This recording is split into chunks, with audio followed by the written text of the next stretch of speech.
Hi, welcome to ML Movie Reviews. My name's Maceo Lewis. I'm about to review the movie Kraven the Hunter. This is a spoiler review. I'm just gonna warn you, I'm just gonna get into spoilers. I'm not gonna recommend this movie, but if you're a glutton for punishment, you want to watch this movie, go right ahead. But yeah, let me just get into some of the positives. I thought the action was okay in this movie, especially the first 8 minutes of the movie when he's like breaking into the prison to kill the guy and breaks out. And there was like this car chase scene in like I believe it was the second act of the movie where they kidnap his brother and he's running after the car, jumping on helicopters and stuff. I thought the whole sequence was pretty cool. Um, Aaron Taylor Johnson, he was okay as Craven. I thought he did a good job. He did the best he could do with the material he was given. And I mean, we've seen Aaron Taylor Johnson in the MCU before. We saw him as Quicksilver, and I believe it was Avengers: Age of Ultron, and one of the post-credit scenes in the previous movie before that. And we saw Russell Crowe before as Zeus in Thor: Love and Thunder. But now we're in the Sony Spider Verse. So let's get into the negatives, and there's a lot of them. I don't know if I'm going to cover everything here. Frankly, this movie's not worth talking that much about, spending a lot of time on it, but I just want to get some some stuff on my chest for the movie. So first of all, the plot of this movie, like what this movie's about, is just all over the place. It's not clear if this movie is about, you know, Crane overcoming weakness. Is it about saving his brother, helping Calypso, the Rhino hunting Craven? There's just so many different plots in this movie. There's just no coherent theme at all. I just feel like it was all over the place. It was a mess. The dialogue was horrible. Um, Now Russell Crowe, I couldn't understand a lot what he was saying because he was trying to do this Russian accent, and I just couldn't understand a lot of the words that he was saying. He kept using the word weak like every 5 seconds in the movie. I mean, if I had $1 for every time he said the word weak, I'd be a millionaire about right now. He was saying, "Oh, your mother was weak, and you're weak." Like literally, like every like go watch if you watch the movie, you'll see what I'm talking about. Yeah, at one point in the movie, I felt like saying when he said the word weak, I felt like saying this dialogue is weak. Um, yeah, it was pretty bad. The flashback scene. So there's a flashback scene right after the opening 8 minute action sequence. There's a flashback when he's like a child. They found out their mothers died. Then Russell Crowe says, "Yeah, she was weak. She doesn't deserve a funeral," and he takes them out hunting and stuff. And that's when he gets his powers. I thought that whole 25-30 minutes of that was just pointless because, like, first of all, during the other parts of the movie, there's the dialogue always refers back to what happened in the flashback. In other words, we didn't really need the flashbacks to get the idea of what happened to him because it kept coming up throughout the movie. Like, let me give you examples. So there's one scene where Craven's brother gets kidnapped, right? And Rhino gets a hold of him, and Rhino's talking to Craven's brother. And then he says, "Yeah, I knew you before. I met you before. You probably don't remember that. You were young. I was out hunting with your dad." That was the scene in the flashback. So why are we getting that and also this dialogue in the movie? Like they clearly could have cut it down to like maybe a 5 minute flashback if they had to, but then kind of work it into the dialogue throughout the movie so we can get a sense of his backstory. But this dialogue, I mean, the flashback didn't really get me invested in the character at all. Like, I didn't feel like I was on board with Craven, like from the flashback scenes. I just thought it was a complete waste of time. It was just like pointless. Um, and how he got his powers, like it shows you that in the flashback, it was just so stupid. It's like, you mean to tell me that Craven gets his, and look, I'm not referring to the comics, I'm just talking about with this movie.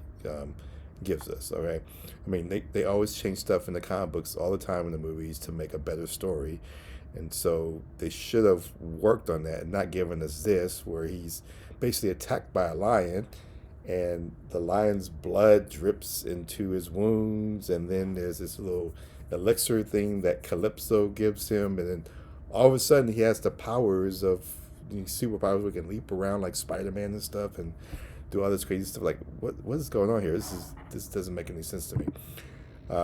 And I mean, it was just really convenient that Calypso all of a sudden had this elixir that her grandmother gave her, and then she just goes walking out into the jungle or into the game reserve area. Oh, and then she sees, young Kraven laying there and gives him the, just in the nick of time, gives it to him to save him, right? I mean, and then in the dialogue, they tell us that the grandmother died shortly after that. So it's like, well, why did you use this elixir to also save your grandmother? Like, I don't know. It's just kind of like it was like whatever. They just really think that much about this movie. They tried to give us a John Wick moment in the flashback. So if I've said this before, so in the movie John Wick, basically what happens is John Wick goes out and kills a bunch of like assassins and people coming after him, right? And we emotionally get behind him we're rooting for him to do all these horrible things because in the beginning of the movie they kill his puppy, and they did a good job in that movie of getting us emotionally invested to understand his motivation, understand the significance of that puppy. So when he goes out and kills the bad guys, it's like, yeah, these people deserve it, right? Well, they don't have a puppy in this movie, but they had Kraven. So he's out like hunting or whatever, and he sees like the stampede of bulls, and so like one of them stops and looks at him in the eye, and he kind of looks at it, and then it like runs off, and like I'm like, okay, like that scene didn't quite work for me in terms of getting me emotionally invested in these bulls or whatever. But apparently these bulls get slaughtered for their horns and stuff, and so Kraven basically kills all the hunters because of that. But like, I'm not feeling like, oh yeah, these people got to die like in the John Wick sense. Like, I just didn't care at all. I'm like, okay, I'm not emotionally invested in what's going on at all with these Kraven killing these people. So yeah, that was another negative with this movie. There's literally no humor in this movie. I mean, there was this one scene that it didn't even make me chuckle. Kind of like maybe I'm referring to the scene where Kraven walks past this couple and he smells perfume. And first he's like, nice perfume to the lady, and then she's like, oh, I'm not wearing perfume. And then he kind of looks at the guy, and the guy's like, no, because obviously he smelled another woman's perfume on the guy, like he's implying that he's cheating on her. And so he's like, yeah, she's gonna find out sooner or later. And then the girl slaps him. I mean, if it wasn't like a ha-ha type laugh, it was just more like, man. But that was it. Like, there's literally like nothing to laugh with in this movie. Not like other Sony movies, or obviously no MCU movies that has a lot better humor that I've seen in these type of movies before. So yeah, that was a huge, lacking in this movie of humor. The villains were horrible. I mean, let's start with Rhino. I was hoping that Rhino would at least be better than the Rhino we got with Paul Giamatti in, I believe it was in the Amazing Spider-Man 2. I mean, it's not a very high bar to surpass, but I mean, frankly, I don't even know which one is worse. I can't honestly tell you which one's worse, this one or the Paul Giamatti Rhino. I mean, first of all, he's a straight up rip off of Achilles, right? So I'm sure you're familiar with the legend, the myth of Achilles. So Achilles, basically, to make a long story short, someone dumps him into a river or water that makes him powerful, like hard to penetrate. You can't kill him, but when he gets dumped in the river, he's held by his heel, and so that's like his weak point because the water doesn't cover that part of the heel. So of course he goes into battle at some point, and then an arrow hits him in the heel and kills him. Rhino, I mean, basically he's indestructible, right? But he has this little hole right here where he has to. So basically, this explanation for this hole is so Rhino, I guess he has a skin condition, right? And he goes to see this doctor. We're never told who this doctor is, but I mean, you could fill in the blanks. It could be Doctor Octopus, Doctor Osborn. Who knows? Who cares, right?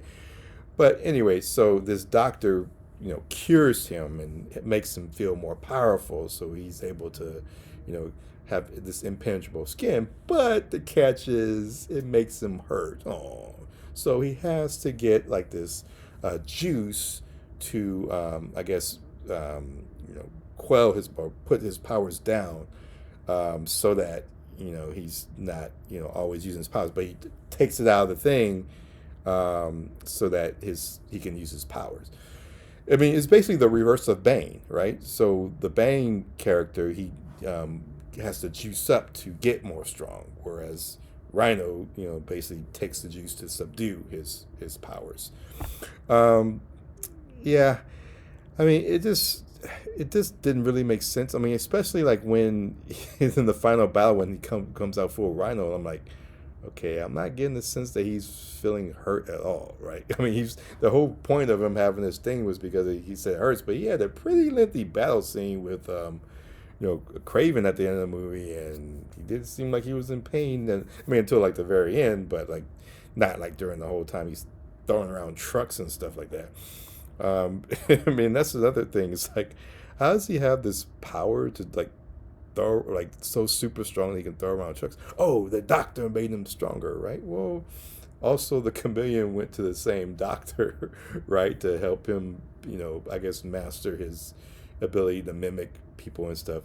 How come chameleon can't throw around trucks and have that super strength? Whatever. It's just there's not something they really thought about. They just kind of like, I mean, it was just a very weak, poorly written movie. Also there's a scene. It was a ripoff of the Joker. I mean, in the Dark Knight, where the Joker has his tryout scene, right? Now that scene with the Joker, I mean, that shows you his character, right? Because he is the agent of chaos. He believes that morality is a joke, and he pits people against each other to show that, yeah, when the chips are down, you guys are gonna abandon your moral code and basically do some bad stuff together. That's what he called that scene tryouts, when he puts the cue stick down and basically implied that one of the person had to kill the other to join his gang.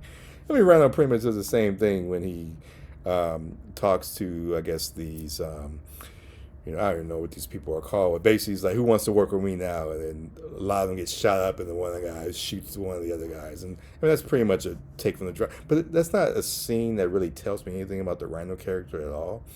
I mean, it was just like a ripoff of another movie. It feels like a hodgepodge of different ideas from different myths and comic book movies just thrown into this movie.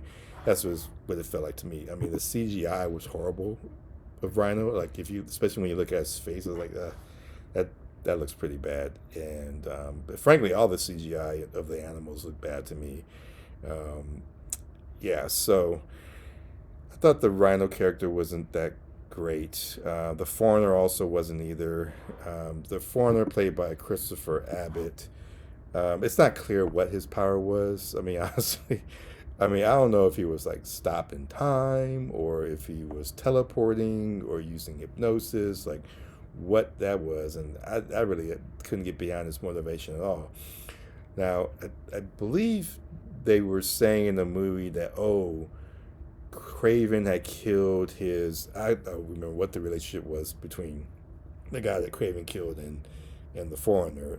But I believe he was referring to the guy at the beginning of the movie in the prison. But I mean, I don't really care to go back and watch this movie or brush up on it or whatnot. But anyway, I mean, the point is, it was just an exposition dump about his motivation. But it wasn't really anything that made me feel like, oh yeah, I see where this guy's coming from. Like, I just didn't get that at all from this guy. I mean, yeah, I just didn't care what was happening in the movie. Like, they dropped the doctor line. Like, did I really care who this doctor is? Who is he? Dr. Octopus, Dr. Osborn? Like, frankly, I don't care. I just, didn't care. I don't care if this is like a trying to lead up to this Sinister Six or whatever. I don't care what happens to the Chameleon or the Kraven character. Just don't care because they didn't give me anything in this movie to care about. Now, is this the worst movie of the year? I still say no. I still think that honorable title goes to Megalopolis, but I mean, is it in the top 10? I can't argue that it's not in the top 10 of the worst movies of the year because, yeah, it's a pretty bad movie. So that's my thoughts of this movie. I'm pretty sure there's a lot more to say, but I mean, frankly, I don't think it's worth my time to go into more detail on this movie.